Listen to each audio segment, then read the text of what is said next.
总，顾总，这是个误会，我不是故意的。顾总，您听我解释，我做这些事情都是因为我爱你。顾总，你千万别生气。顾总，再给我一次机会。贺锦熙根本配不上你，你就真的一点都不喜欢我吗？滚！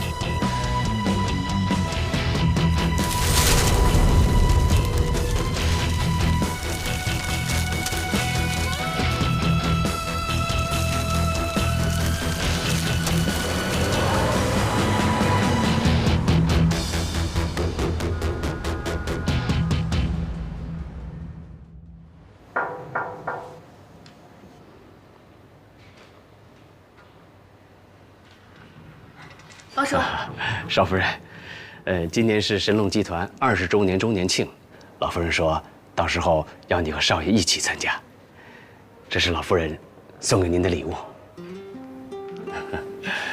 谢谢方叔。不客气。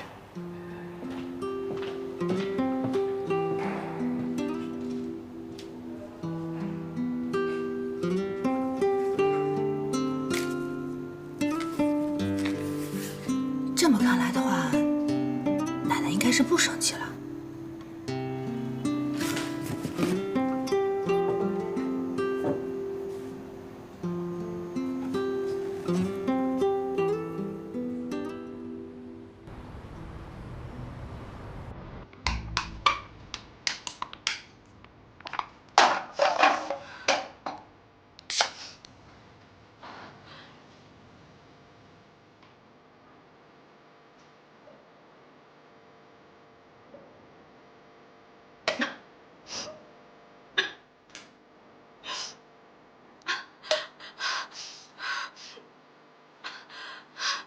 怎么会这样？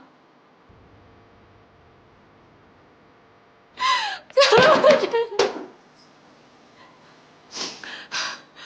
我付出这么多，最后就是这个结果。顾西城，你瞎了吗？对我这么好，还单纯，还善良。那我就不单纯不善良了。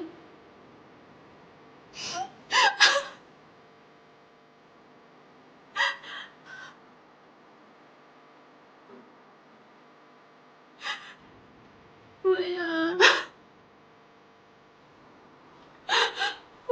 我对不起你，我不应该抛弃你。